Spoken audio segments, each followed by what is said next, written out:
ये जो आप लोगों ने निर्णय लिया है कि हम 130वें संशोधन जो संविधान संशोधन हो रहा है उसको एक्सेप्ट नहीं करेंगे और इस पे सवाल करेंगे, तो आप लोग के मन में क्या डर है, क्या भय है? इसमें कौन सा ऐसा आपको लग रहा है कि अधिकारियों के पास ताकत अधिक आ जाएगी, विधायिका कमज़ोर हो जाएगी, ऐसा क्या है? चुनी हुई सरकार को अपदस्थ करने का बड़ी होशियारी से एक पर्दे के पीछे का यह कानून उन्होंने बनाया है। सवाल ये उठ रहा है कि प्रदीप जी काहे इसका माथा अपने ऊपर बोझ लेके चल रहे हैं? राहुल जी तो कर रहे हैं ना दिल्ली में, विधानसभा में ऐसा कौन सा जवाब बाबूलाल मरांडी दे देंगे जो प्रदीप जी संतुष्ट हो जाएंगे? क्योंकि बाबूलाल मरांडी किसी व्यक्ति से सवाल नहीं है, सवाल है कि कोई कानून पूरे देश पर लागू होता है तो देश के लोगों को विरोध करने का हक है।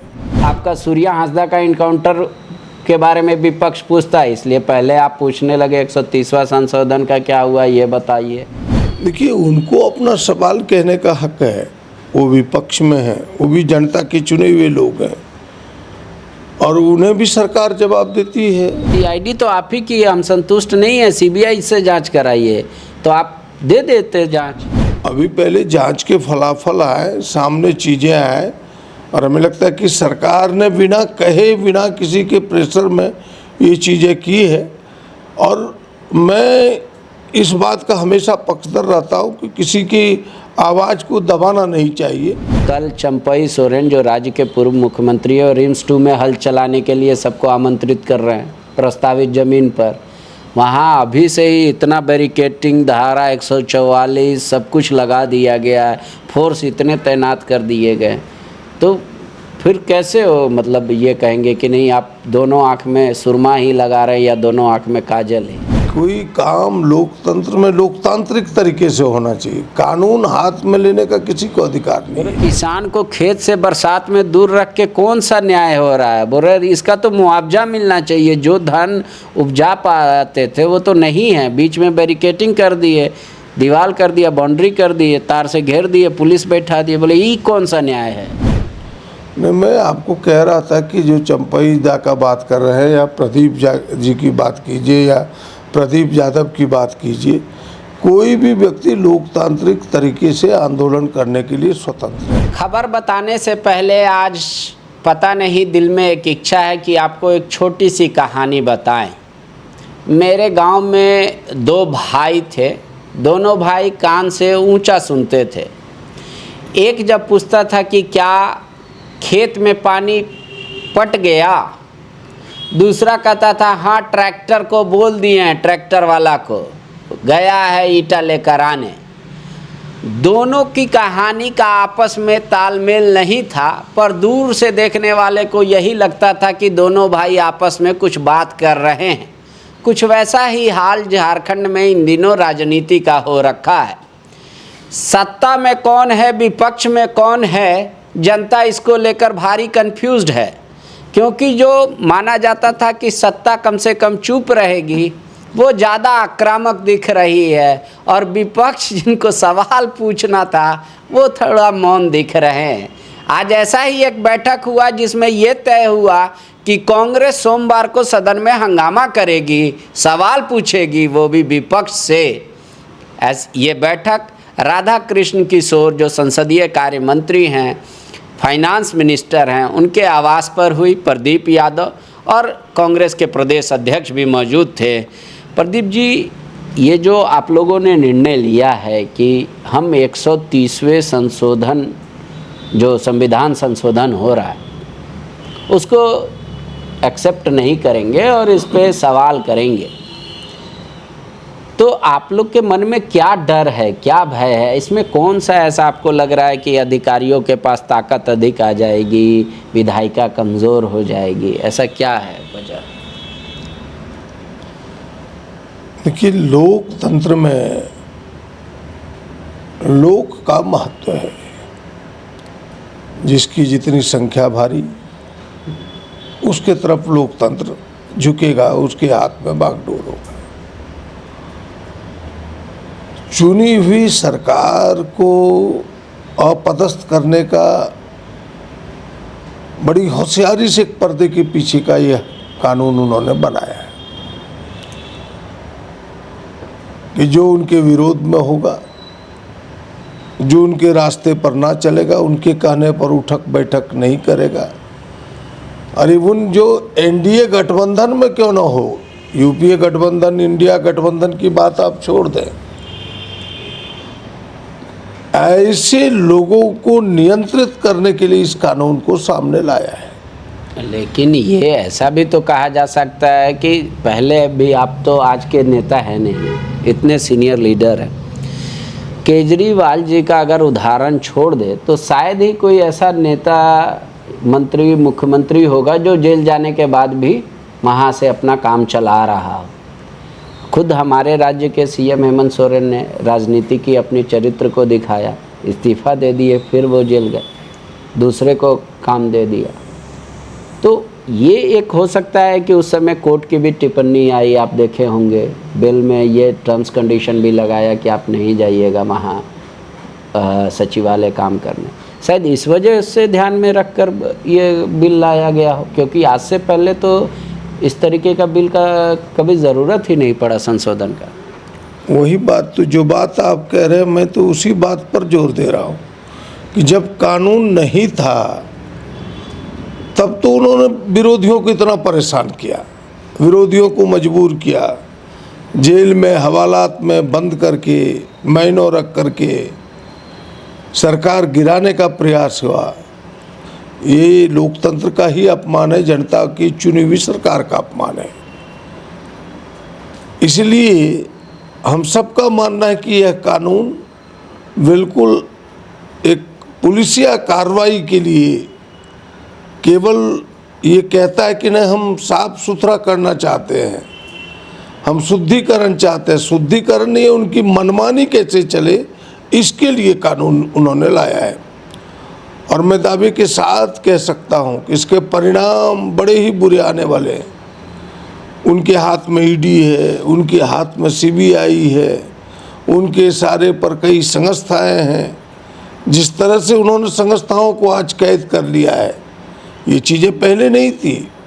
अब ईडी, आपके समय में तो सीबीआई पिजड़े का तोता थी।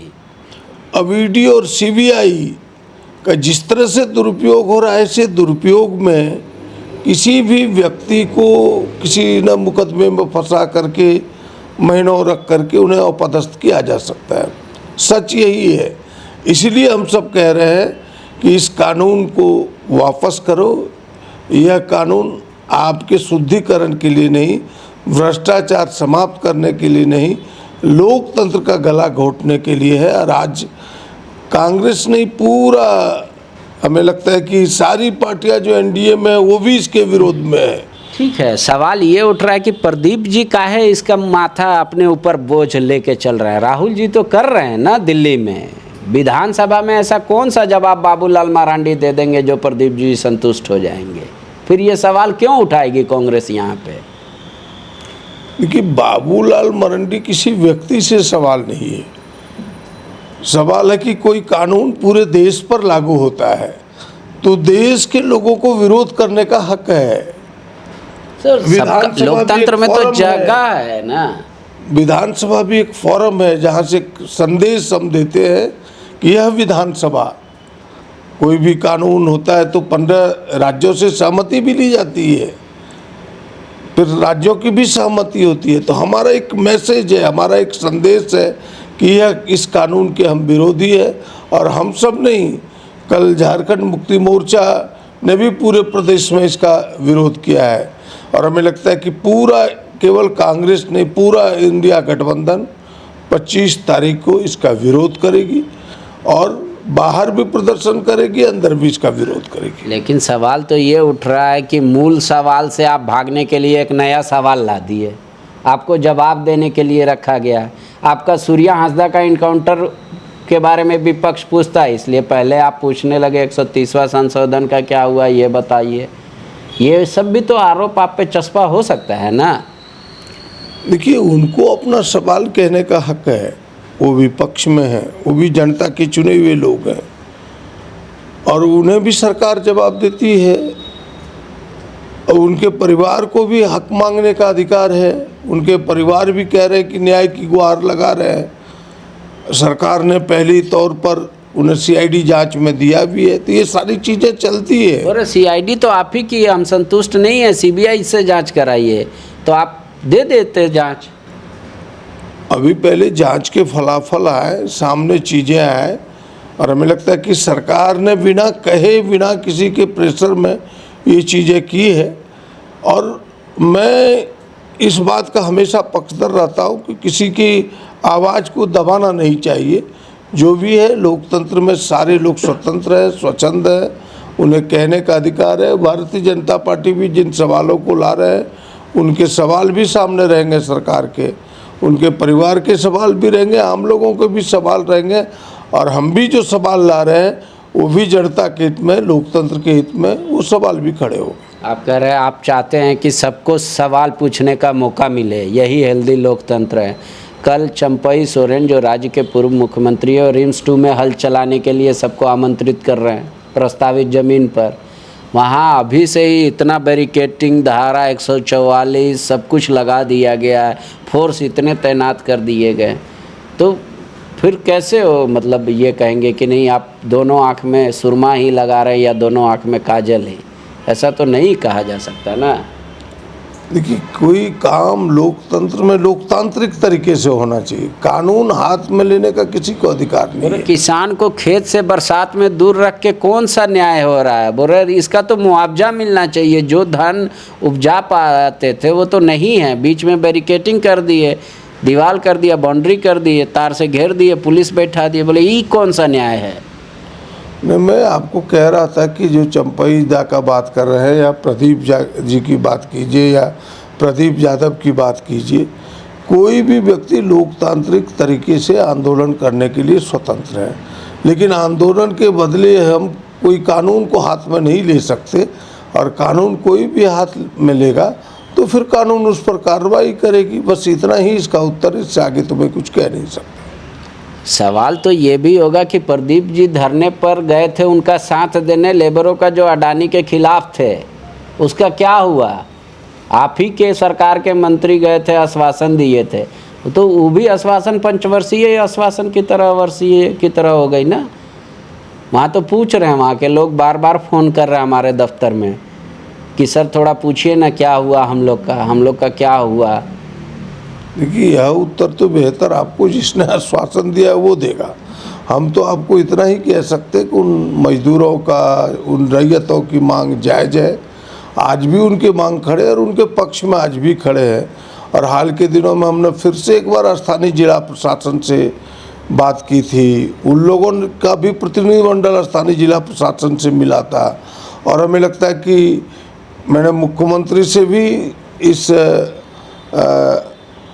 माननीय शिबू सोरेन के आकस्मिक मृत्यु के पहले भी, हम दिसोम गुरु के आकस्मिक मृत्यु के पहले भी उनसे हम जाके मिल करके इन बातों को बताए थे। उन्होंने कहा था कि थोड़ा वक्त लगेगा, हमें लगता है कि सरकार उसका रास्ता निकालेगी। तो लेकिन यही बात हो गया ना कि समस्या है आपके पास, हम सुन रहे हैं। इस 5 साल गंभीरतापूर्वक सुनेंगे, अगला 5 साल और गंभीरतापूर्वक सुनेंगे। जनता तो करिए, हल कब करेंगे ये बताइए। नहीं, वो जनता मूल्यांकन करती है। अगर हम हल ना कर पाए तो जनता उसका उत्तर देगी, हमें रिजेक्ट करेगी। ये तो सच है, यही तो लोकतंत्र की शोभा है। और अगर हम हल कर दिए जनता के सवालों का समय रहते, तो हमें लगता है कि जनता फिर मेरे पक्ष में खड़ी होगी। उसके लिए तो आपको तैयार होना होगा, चाहे कोई गठबंधन हो, कोई पार्टी हो। ये तो ध्रुव सत्य है, इसे तो कोई काट नहीं सकता। इसलिए जनता के सवालों का सरकार को प्राथमिकता से हल करना चाहिए। हम इसके पक्षधर भी हैं, और इन सवालों को हम उठाते भी रहते हैं, कहते भी रहते हैं, और हमें लगता है कि सरकार तेजी लाएगी, इन सवालों का समाधान करने का प्रयास करेगी। विपक्ष के जितने विधायक हैं, माननीय हैं या पूर्व मंत्री हैं, पूर्व विधायक हैं, वो लोग एक और आरोप आपकी सरकार पर ये लगा रहे हैं कि उनको बॉडीगार्ड, सुरक्षाकर्मी मुहैया नहीं हो रहा पर्याप्त संख्या में, जबकि आपके प्रखंड अध्यक्ष को 10-10, 12-12 बॉडीगार्ड मिले हुए हैं।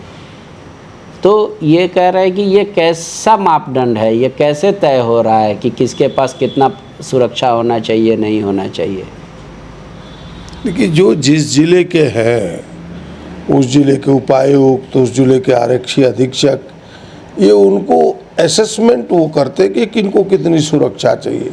हम स्वयं अगर शोभा के लिए कुछ चीज़ें मांगे हैं, अब मेरे जैसा व्यक्ति, हम तो नहीं चाहते कि हमारी इतनी सुरक्षा बढ़ाई जाए। न मैंने कभी लिख के दिया, हम तो मंत्री भी रहे, हम तो एक ही गार्ड चाहते हैं कि एक गार्ड दे दो यार, काफ़ी है, वो भी सिंबॉलिक ही है, उससे अधिक तो कुछ चाहते भी नहीं।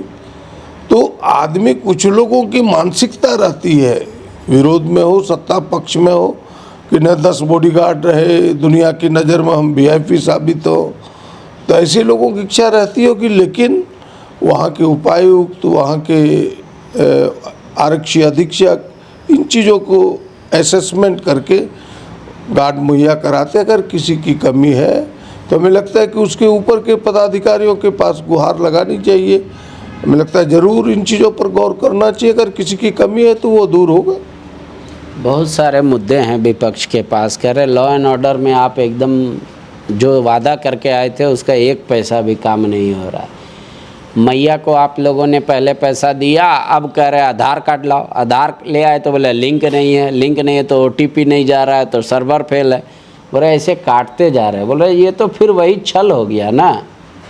हमें नहीं लगता, कुछ चीज़ों को ठीक ठाक करने के लिए कुछ चीज़ें सामने लाई जाती है, तो हमें लगता है कि आधार से लिंक करना तो ज़रूरी है, ताकि आपने देखा होगा कि एक ही बैंक खाते में कई लोगों के नाम चले गए, एक ही तरह तरह की डुप्लीकेसी हुआ, तो इन सारी चीज़ों को ठीक करना भी ज़रूरी था, वो भी उनको पता है।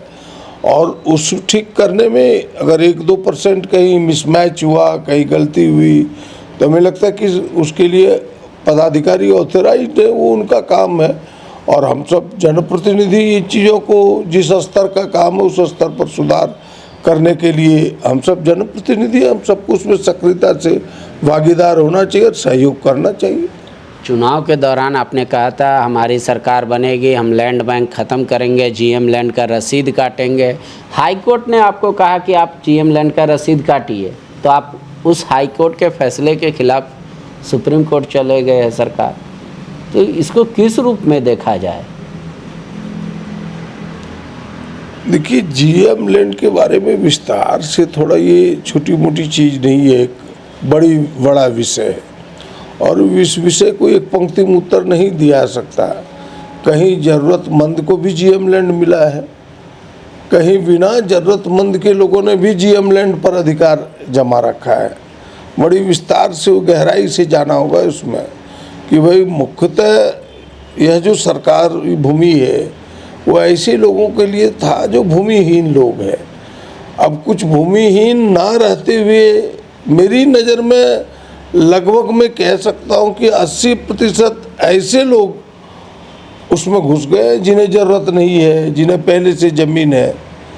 तो फिर हमें लगता है कि सरकार उस दिशा में कुछ फैसला करना चाहिए कि जो ज़रूरतमंद लोग हैं, जो सच में जिन्हें कोई भूखंड नहीं है, उनके जीएम लैंड को ओके होना चाहिए, उनके जीएम लैंड में स्वीकृति होनी चाहिए।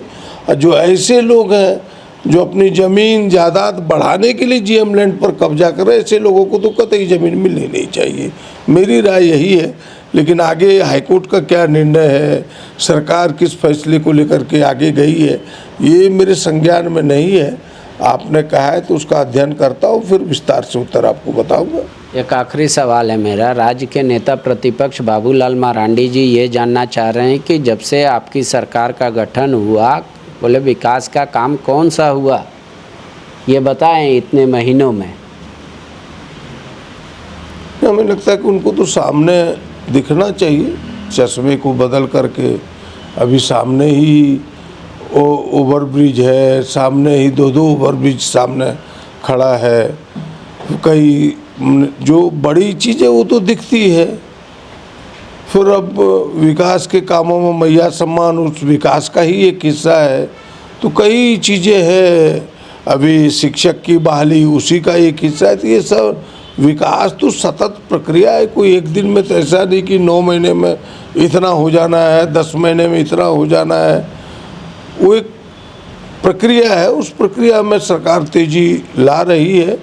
थोड़े वक्त इस प्रकार से आते जाते रहते हैं जिन कारणों से ये सामने आई है। हमें लगता है कि अब जो वक्त बचा है 4 साल का, लगभग 4 साल से कुछ अधिक दिन आप कह सकते हैं, सरकार थोड़ी तेजी लाएगी और जिन चीज़ों को जनता के सामने वादा किया है। कांग्रेस के कई मंत्रियों के खर्च शून्य हैं सर, तो कैसे कह सकते हैं? आपको तो एक ही साल के लिए पैसा मिलता है ना कि इतना खर्चा कर दो। जब वो भी आप खर्च नहीं कर पा रहे हैं और विकास का दावा कर रहे हैं, तो दोनों बात सत्य कैसे हो सकता है? इसका मतलब विकास के लिए क्या पैसे की आवश्यकता नहीं है? नहीं, आप वर्ष के अंत आते आते इन चीज़ों को अगर देखेंगे तो चीज़ें पहले प्रक्रिया है कि भाई योजनाओं का चयन होना, योजनाओं के प्राकलन यानी जिसे आप एस्टिमेट कहते हैं, फिर उसकी तकनीकी स्वीकृति होना, तकनीकी के बाद प्रशासनिक स्वीकृति होना, फिर प्रशासनिक स्वीकृति के बाद ज़मीन पर उस काम को प्रारंभ करना। तो ये एक प्रक्रिया है, ये आपको एक दिन में नहीं दिख सकता। ये अब का जो फेज है, हमें लगता है कि इन चीज़ों में समय गया होगा। अब थोड़े दिन के बाद या बरसात का समय है, काम प्रारंभ होगा तो मार्च तक फिर आपको काम दिखने लगेगा कि पैसे कहाँ खर्च हुए। ठीक है, तो क्या अतिवृष्टि के चलते जो परिस्थितियाँ उत्पन्न हुई, क्या प्रदीप जी ये बता पाएंगे कि हाँ इतना अमुख किसान को मुआवजा दे दिया जो बिजड़ा नहीं कर पाए, जिनका मकान गिरा उनको पैसा दे दिया, चाहे जिनका घर के पास का रोड ख़राब हो गया वो रोड बना दिया? ऐसा कोई उदाहरण आप पेश कर पाएंगे कि जो अतिवृष्टि के चलते जो स्थितियाँ हुई? अभी अतिवृष्टि का काल तो चल ही रहा है और अतिवृष्टि के काल में जो आपदा के तहत जो व्यवस्थाएं हैं कि भाई तुरंत राहत हम क्या दें, वो तो डिस्ट्रिक्ट स्तर पर है, जिले स्तर पर है, वो तुरंत राहत मिलता है जिले में। लेकिन अब जैसे पुल बह जाए, सड़कें बह जाए, किसी के घर टूट जाए, वह जो उस पर तो विशेष हमें लगता है कि इस विधानसभा में भी चर्चा है, सरकार ने भी गंभीरता दिखाई है। हमें लगता है कि उसके फलाफल सामने आएंगे। जो भी क्षति हुई है पूरे राज्य में, सरकार उसे भरपाई करने का प्रयास करेगी, चाहे व्यक्तिगत क्षति हो, सार्वजनिक हो, सरकारी उपक्रम की क्षति हो या फिर सड़कों की पुलों की क्षति हो। हमें लगता है कि इस बार सरकार उसे प्राथमिकता से लेगी। शुक्रिया। तो मेरी और प्रदीप जी की कहानी क्या आपको शुरू में जो 2 भाइयों की कहानी बताया था उससे मेल खाती है, या फिर दल का दलदल जो होता है उसमें अपने सरकार को बचाने के लिए प्रदीप जी जितना तरीका अपना रहे हैं उससे आप संतुष्ट हैं? क्या कुछ आपके मन में चल रहा है, कमेंट बॉक्स में ज़रूर लिखकर बताइएगा। शुक्रिया। जहां 27 वर्षों के सफर में 17,000 से भी अधिक छात्रों ने डॉक्टर एवं इंजीनियर बनकर भरे सफलता की ऊंची उड़ान, जहां साधारण छात्र भी झारखंड टॉपर्स बनकर बना रहे इतिहास। दूरदर्शी शिक्षाविद श्री विपिन सिंह के मार्गदर्शन में मेडिकल एवं इंजीनियरिंग के लाखों छात्रों के लिए आशा की किरण के रूप में गोल, नेशंस लीडिंग इंस्टीट्यूट। सरकारी परीक्षा की तैयारी का सबसे भरोसेमंद नाम NIBM। अच्छा कोचिंग ढूंढ रहे थे तो फिर गूगल में ही बताया कि यहाँ का रेटिंग भी बहुत अच्छा था। पुरुलिया से आए हैं यहाँ पर कोचिंग करने के लिए। IBM के बारे में मेरे एक भैया हैं जो पिछले साल ही बैंकिंग यहीं से प्रिपरेशन किए और इस बार IBPS PO में सिलेक्शन लिए। मेरा अभी फाइनल सिलेक्शन हुआ है RRB PO में, उत्तर बिहार ग्रामीण बैंक में। मेरा फाइनल सिलेक्शन RRB PO में हुआ है। IBM, thefollowup.in. Like, share and subscribe. www.thefollowup.in